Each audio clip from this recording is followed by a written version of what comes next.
Sega.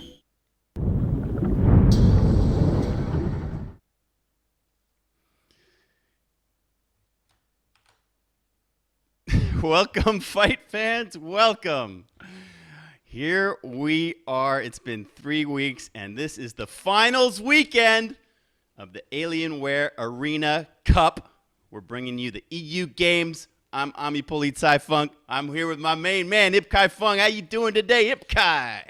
I'm doing great. I mean, we've had some really good games on the road to these finals. Some names that we weren't aware of before that we've seen. People like Gus, Easy, Captain Ained, people like that. They've come out of the woodwork and we've enjoyed their games. But now we're into the money, and we'll see who gets the prizes.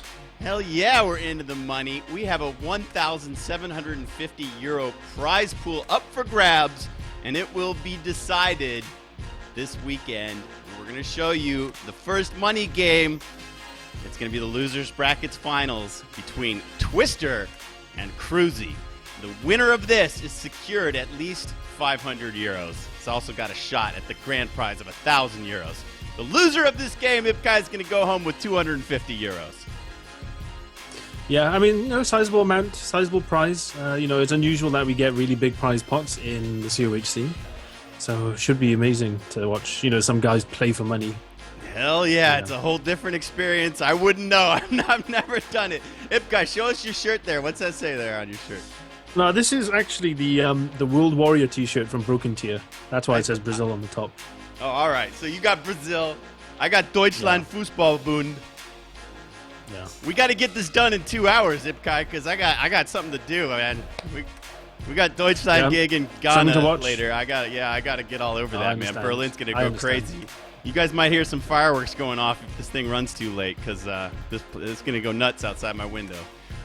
Let's just move over quickly to the brackets and have a little review of how these guys got here. This is the Sivo.com website. Oh, where's my cam, yo? Back and forth. This time, hey, what's up? Here we see the Alienware Arena Cup. This is the EU side, Europe brackets. And you can see Twister came from the very tip top. And he actually faced Cruzzi. Where did he face him? He faced him in the round of 4. So in the winner's bracket semifinals, Twister sent Cruzzi down 2-0. So Cruzzi went down, and then Cruzzi fought his way back. Here we see him in the lower bracket. Barton got sent down even earlier. He fought Barton. We showed you those games yesterday. And Cruzzi defeated Barton 2-1 in some nasty play on Kolodny with just some kick-ass Soviets from both players. So the SNF champ went home. Cruzzi is our giant killer, our Cinderella story, if you will. He then went on to beat Sturm Tiger Gus, which we also showed you yesterday. And those are some great games, Ipkai. Did you enjoy those on Lungerskaya? Yeah, they were. I mean, Gus, what I've noticed is he's got a really strong early game, but then his mid-game lets him down quite a lot, and hopefully he'll work on that. We'll see him again in some more tournaments. That'd be awesome. It was fun to watch him play, but Cruzzi beat him. The first game was really tough. Cruzzi brought the elephant out. He was using attack ground. He had the spot and scope, and Gus was just like, ow, ow, ow, SU-85 falls, Katusha falls, and his hopes in this tournament fall, and he's one step away from the money. That's a shame, but I hope that just makes him hungry to come back and get in on the action again. So here we go. So this is Twister and Cruzzi. You can see here, this is the losers bracket finals, and the winner of this, Ipkai, will go on to face Jezelin, the just supreme end boss. That's Jezelin waiting. He'll be the game tomorrow. Actually, they're playing those games probably right now. Shh! Don't bug them, guys. They're in game playing those, and so we will bring you those games. I can't keep going, man. I gotta watch Germany. So we'll bring you those games on our Sunday slot, and Sunday is always a better slot for us. And we're gonna bring you those earlier. It's gonna be tomorrow at Sunday, 3 p.m. Central European Summer Time. So that's 1 p.m. UTC. 2 p.m. in London, where you are, Ipkai, and we expect you all to mark that on your calendars. That's going to be the finals. It's going to be at least one series of the winner of this versus Jezelin, and if the winner of this beats Jezelin, it's going to be 2 series. We could have up to 6 games tomorrow. Yeah, we could have up to 6. Or it could be, you know, a 4-0 drubbing from like the guy who comes up from losers. It could be some awesome things that happen tomorrow. Hard to tell. Or we could just have 2 games. It could be 2-0. Jeslyn could win 2-0 and then it's over. That could happen as well. And then that's that. You know. I think there's like a map change. It's 2 best-of-3 series. If the guy coming up from this series wins, then they'll switch maps and they'll go to different maps. So that'll be really cool. Anyway, I'm stoked. I'm excited. I hope you guys are into it. Did anybody check Twitch to see if we're on the homepage? I just got it. I gotta know. I gotta check really quick. Just click here, click there. We got an in-game advertisement from Relic. That's really cool. And we're hoping to spread the word out and build the viewer numbers. Oh, I don't see us yet. Okay, Marco, you're in trouble. Get after him. Send out the emails. But guys, it's time. Let's go in-game. Get this party started. Right. Twister and Cruzzi. Here we go. Oh, Ipkai. Tell him a story. I got to fix the overlay. Okay. But, thanks to Relic for hooking us up with the in-game advertisement for this stream. That's great of them to do it. You know, that's awesome, and it's good. Thanks to them for sponsoring this tournament as well. Thanks to Alienware for sponsoring it as well. Nice to have mainly Alienware Arena, right on. Man. Alienware Arena, yeah. I mean, not only is there this thing going on for $1,750, but we got the NA tournament for $1,500. So that's concluding this weekend too, and you can watch that over on Rogers and Pounders stream. All right, Ipka, it's time, man. Let's bring him in game and get this thing going. All right, so we're gonna unpause in 3, 2, 1, unpause. 6, baby. 7, 8, 9, 10. We are underway. Woohoo! Here we go. Losers bracket finals, kicking it off. In the blue trunks, playing the Soviets in game 1. He's the guy that sent his opponent down to the lower bracket with a 2-0 drubbing. It's Twister! And playing out of the northeastern corner on Samoski, he's got the German faction this time. He'll be in the red trunks. It's the Cinderella story, the giant killer from Finland, Cruzzi!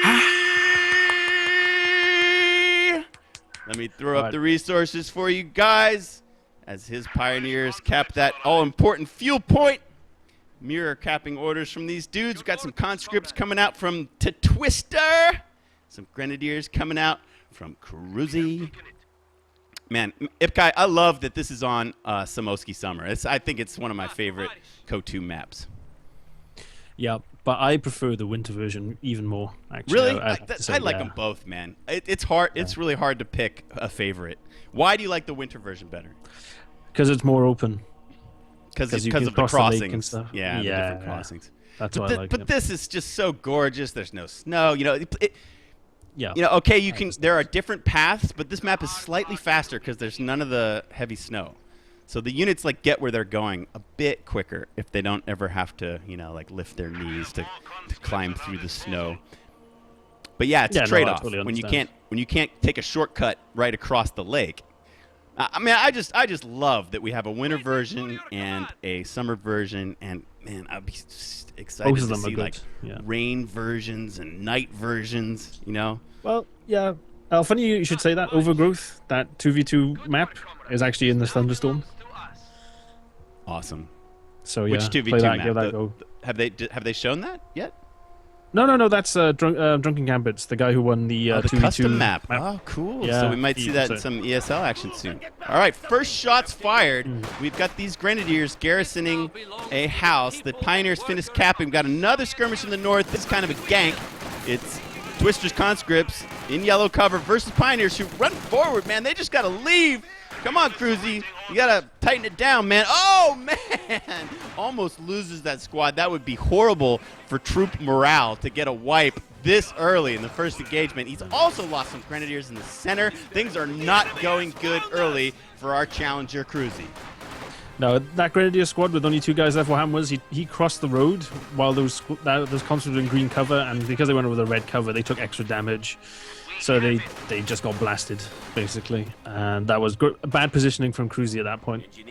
So now, Twister, he's upgrading Molotovs. They'll be done soon, and then he's just going to launch them now as soon as he's got it. There it is. This is like a favorite. And here they come. Favorite strat by him. Whoosh! Oh, it kills a guy instantly from the squad. Cruzzi a little bit quick to move out, but now he's in a red road. There are other conscripts here. Twister retreats the conscripts that were in the graveyard, and not too soon they're down to 3 guys, so that's wise. Of course, squad preservation is one of the top priorities. These these Grens in the church are down to such low health. They're garrisoning, but they've got a lot of baddies around, and I don't know how long they want to hang out in that church. I guess they can always jump out, but there are conscripts on both sides of them. They're down to 1 man. They get out. Yeah, it's time to dash. But I know. Where's he going? Where's this guy going? Is he going to go hurdle and then retreat? Where's he going? That's a lot of micro for just. I don't know why he had to walk through that. Oh, I guess he wanted to avoid any possible fire by the northern house. That's actually really pro. So a nice, tailor-made high micro retreat path. Twister has fully raised the northern fuel point. So now Cruzzi is really low on fuel income compared to Twister. But I know what the Soviets like to do, and then this side of the map, they try to stay in the houses so the Semois pin does not get done to them. So that's their objective, really, to just stall the Germans so they can't push on to the cutoff point by the land bridge on the south, just so that they can keep more map control. Nice flamer in the house, and it looks like Twister might be going for the Dev-M flamer. Yeah, they're good in that position. They can flank into the center, or they can cut through by the houses in the hedgerow. Twister has seen enough. He is now overpowered in the north, and Cruzzi will re-raise his fuel. But Twister's moving in towards the cutoff strap point. And, man, Twister's got the right ammo captain connected already. Cruzzi's making a nice little move and throwing down some S-mines with his own pioneers in the south. But let's see. Twister's conscripts are coming to defend it. Yeah, Cruzzi being a little bit cheeky here. He's thinking, man, put some S-mines on here. It's going to delay him capping. So we'll see how Twister deals with this. I think he sees the signs, and he's not trying to go in yet. Now that field doesn't look complete. Maybe he got 2 of 4 or 3 of 4 down, but I think it looks like 3. Yeah. Okay. So look at Twister. Okay, boldly he's entering the capping circle, and his units get a little bit out of his control, and a couple of them are going to die. But these guys quit jumping around, and now the Pyos are going to harass him again. I'm sorry, I'm just watching this drama in the south. Okay, the Pyos are going to leave. The conscripts now, they shouldn't jump around anymore. Now that they're out of combat, they should be able to raise that flag. We got a lot of grenadiers coming in from Cruzzi around the northern path. Yeah. So he's went 5 grenadiers. So I mean, that's a lot of no machine gun. They're actually really useful on this map if you can get them set up in good spots, because you can have some really good choke points on this map, which are really good for MG42s.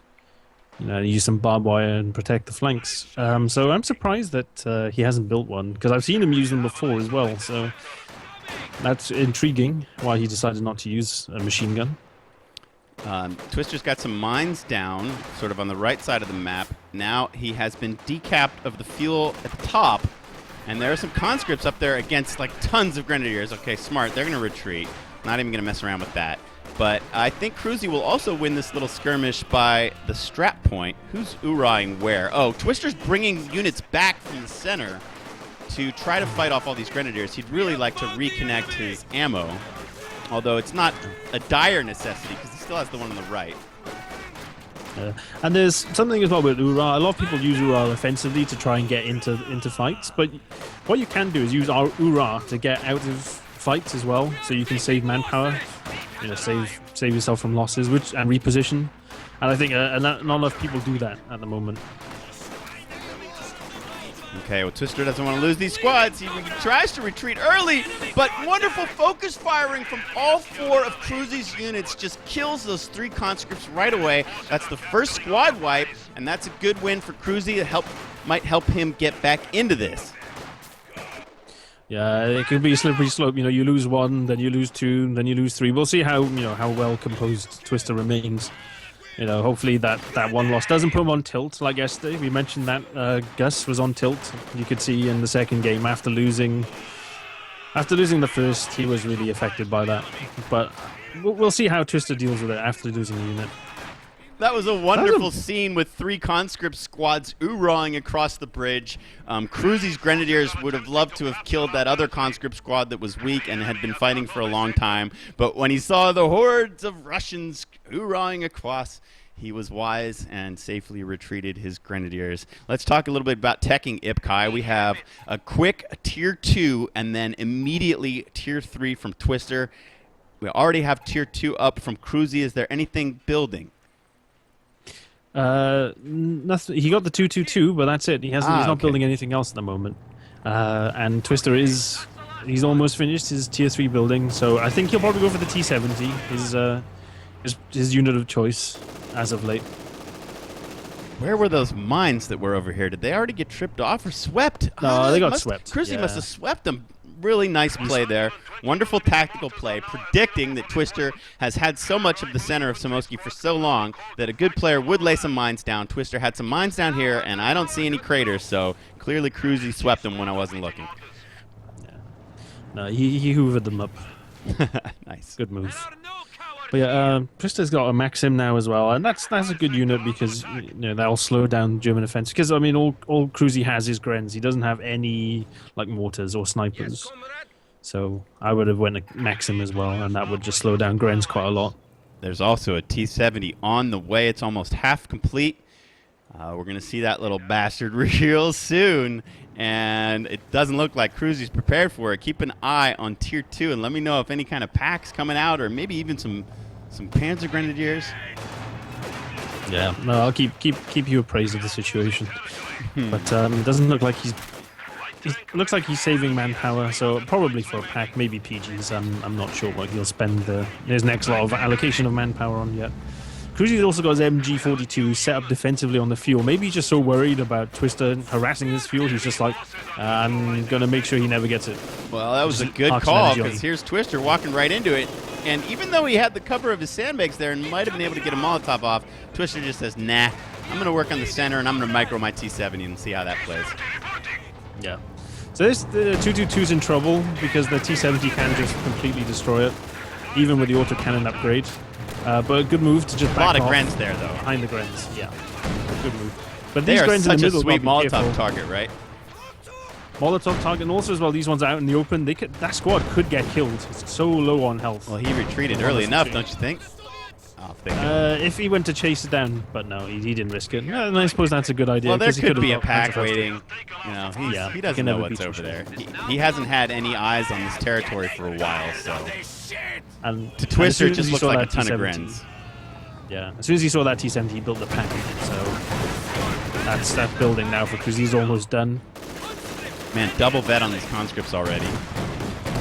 Yeah, the conscripts, they get some nice bonuses. They get increased accuracy, so they do even more damage. So Twister went up to the north fuel point, to get rid of the MG, force that off, and then he's going to harass now with this other conscript squad that he's got up in the north. And now, after you force that mass retreat as well from Cruzzi now has to think, where do I go? Do I go protect my fuel, or do I try and make a push in the middle again? So he's in a bit of a tough spot right now. He hasn't actually got any healing either yet. So I was wondering, can he afford it? Has he spent the munitions yet? He can't afford it. Oh, he can't afford it. Okay. He built an autocannon on the 222 instead, which is 55 munitions. And because of that, and this is a bit silly, driving straight to the T7. He's trying to bait him into backfire, but Twister's able to get the 222 and retreat the T70. Huge win for Twister. He should pull these conscripts out. They've been in there long enough. They've whited the fuel flag. And it just seems like Twister's winning all the little skirmishes. He's got this MG so far forward, garrisoning a house, covering the strap point. He's now going to go decap it very intelligently with a minesweeper squad. These flamers won their little skirmish on the right. They raised the VP over there. They're probably going to put some mines down and then go grab the ammo as well. It looks like Cruzzi's going to try to push behind the pack and break out via the northern route. But he's hurting to have map presence. Yeah, it's the momentum is on Twister's side. He's just winning all these engagements, like you said, as well. And he's not got any healing as well. That's really tough because he's got. Look at these squads. Some of them have got 4 guys. Full amount of men in each squad. But look how low their health is as well, and that means they'll just die really quickly when combat happens. And because he hasn't got any healing, he can't get them up to full strength. And they're just. This is a really bad situation for him now. Yeah, there was a fight in the middle that the bunch of Grenadiers retreated from, and I thought for sure that retreat was intending to just go get healed. So I checked the base, I saw the bunker, and I thought it would be on the way, but I guess, Cruzzi, he might be a little nervous. This might be his first money game of Company of Heroes 2. And, like a strategic thing where like missing the build and the timing on resources like munitions, that's something that can happen to a player when he's, maybe a little bit nervous. Yeah, so he's just popped the upgrade for healing now. But it's a little bit too late because there's going to be an engagement now. And these Grens are so weak that a few shots from a T-70 or this T-34 might just vaporize complete squads. He's got to be really careful here now. You see, they're just dropping really easily now. Guys are just being cut down really quickly because their health is so low. Oh man, that Pioneer squad. What a shot! What a shot from the little T-70. He's got 7. I think he got 3 or 4. That's it. GG. Yeah, that must have been the tipping point. That momentum. Whoa, my, oh my. That was a colossal shot from the little T-70 that could. Man, Cruzzi was so close to killing this guy with the pack.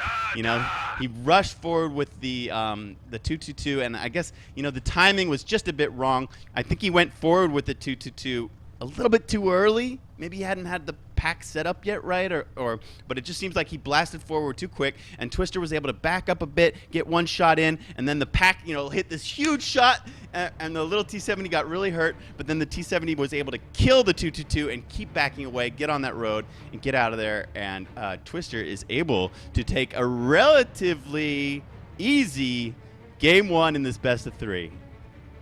Yeah, I mean, that 222 also wasn't fully repaired. That was the other mistake. He went in there where they're having like half health or something, and that just made it less durable. If he wanted to bait, he should have waited until he repaired, and then tried to beat the T-70 in, because then he could have got away at least. But then as well as that, not getting the healing as well, I think maybe he should have got the healing before he got the autocannon on the 222. The autocannon did so little work, that was just, that's exactly. Insult to injury, right? You spend munis on this thing when you really need this other thing, and then the thing that you spent it on dies. That's frustrating. So a quick GG from Cruzzi. He knew he couldn't come back from that. Soviets are real strong, and Twister's one of the best players in the game. So let's chalk one up for Twister. He took down game 1, but Cruzzi's coming back as Soviets is game 2. Stick with us. And we'll show you what happens next. Don't go anywhere. Time to tweet. Time to share. Get it out there. Follow. Tweet. Hey, when I get 1,000 followers, which I'm very close to on Twitter, I'm going to be giving away an Oprah Commando West key. So if that happens today, I'm going to do a little trivia, and I'm going to give a OKW key away to the first right answer that DMs me. We're real close to that. So get those follows out. Get the shares out. And we'll be right back for game number 2.